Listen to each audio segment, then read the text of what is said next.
Hello students, how are you? Hope you are doing very well. So बच्चों, कैसे हैं और पढ़ाई आपकी कैसी चल रही है? चलिए, अब ये जो प्रीवियस चैप्टर्स था ऑसम बॉडी फैक्ट्स, जिसमें हम लोगों ने स्टडी किया था wonderful body parts of animals and how animals use them to suit their specific need. Okay, यानी कि हम लोगों ने देखा था कि किस तरीके से एनिमल्स के बॉडी पार्ट्स का यूज वो अपने ज़रूरत के हिसाब से करते हैं। ठीक है, तो इस चैप्टर का अब हम क्वेश्चन आंसर करेंगे। So let's start. So ready with your copy and pen. So here is the first question. First question क्या कह रहा है? फर्स्ट क्वेश्चन ये कह रहा है कि what are 3 main kinds of joints, यानी कि 3 मुख्य प्रकार के ज्वाइंट्स कौन से होते हैं? 3 kinds of joints are fibrous joints, cartilaginous joints and synovial joints. तो कौन कौन से हो गए? फाइब्रस, कार्टिलेजिनस और synovial. Second question, what are floating ribs? Floating ribs किसे कहते हैं? क्या है ये? Then last 2 bones from the ribs which are not attached to the breast bone. देखिए, जो ब्रेस्ट बोन होता है, ठीक, तो लास्ट 2 बोन्स, जैसे कि अब यहाँ पे क्या है कि नंबर 1 से लेकर के नंबर 7 तक जो बोन्स होती हैं वो डायरेक्टली स्टर्नम से अटैच्ड होती हैं। इस वजह से इसे हम ट्रू बोन्स, ट्रू रिब्स कहते हैं। ठीक है, 8, 9, 10 रिब्स नंबर की जो रिब्स होती हैं उन्हें फ्यूज रिब्स कहते हैं, क्योंकि वो आपस में ज्वाइंट होती हैं। 8 से लेकर के 12 तक फॉल्स होती है, और इसमें से जो 11 नंबर की और 12 नंबर की रिब्स होती हैं ये अटैच्ड नहीं होती हैं ब्रेस्ट बोन के साथ, इसलिए इसे हम फ्लोटिंग रिब्स कहते हैं। ओके, थर्ड क्वेश्चन क्या है कि a horseshoe shaped bone is situated between the chin and thyroid cartilage.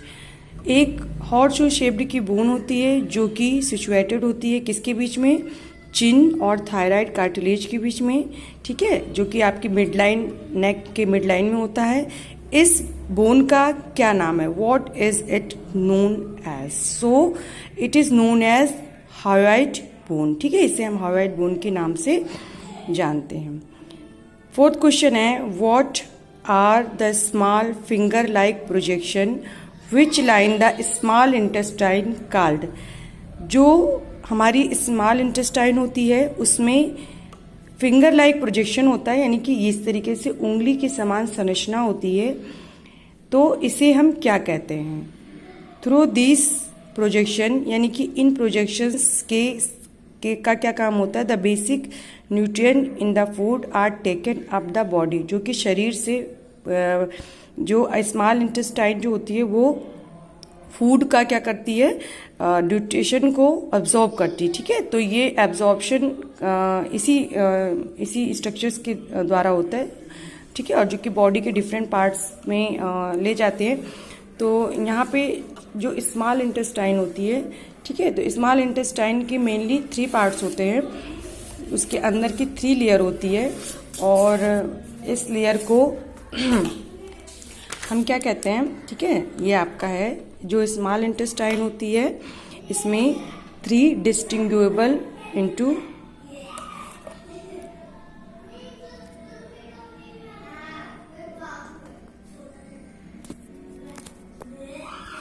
डिस्टिंग्विएबल into 3 regions uh U shaped duodenum. ठीक है, 3 रीजन्स होता है स्मॉल इंटेस्टाइन में।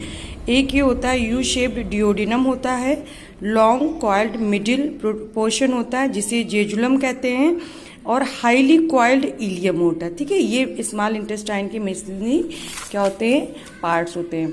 ठीक है, अब ये देखिए, ये आपका फिंगर लाइक जो स्ट्रक्चर होता है, जिसे जो कि किसका इंटरनल होता है, जो कि म्यूकोसा का बना होता है। ये इरेगुलर फोल्ड्स होते हैं जिन्हें विली कहते हैं।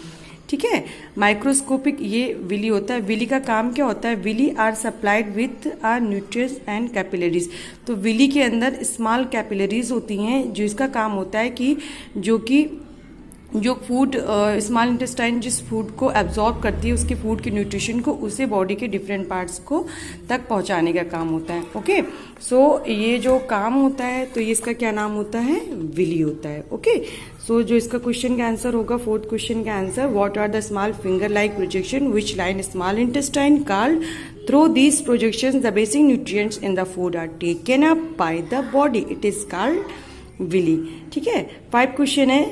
इन 1628 हु प्रूव्ड, किसने ये चीज सिद्ध किया, that blood circulates through the body, की जो है जो ब्लड का सर्कुलेशन बॉडी में होता है, and the heart is responsible for this circulation, की इस सर्कुलेशन के लिए रिस्पॉन्सिबल कौन है, हार्ट है हमारा। तो उनका नाम क्या था, विलियम हार्वे।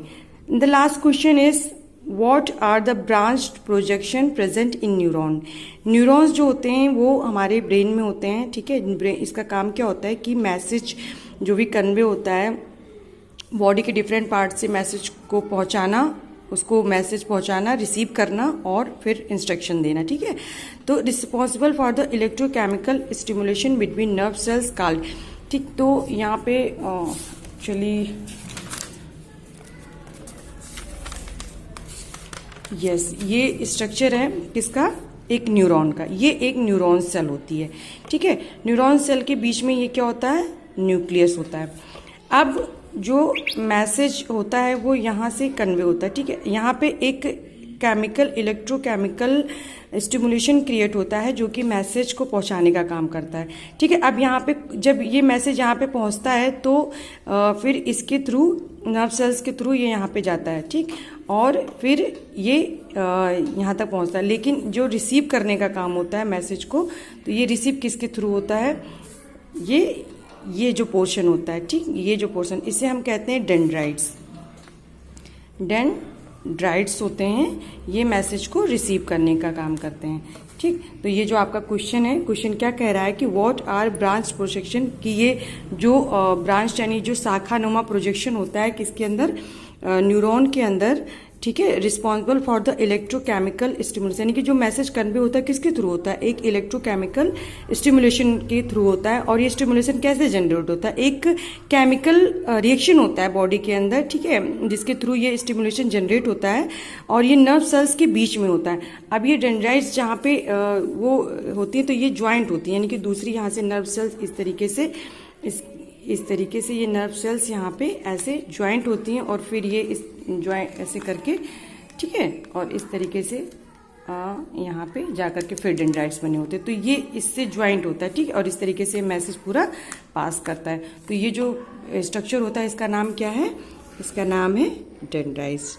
ठीक है, होप आपको चैप्टर समझ में आया होगा and you will write the question answer in your copy. Okay, that's all for today, thank you.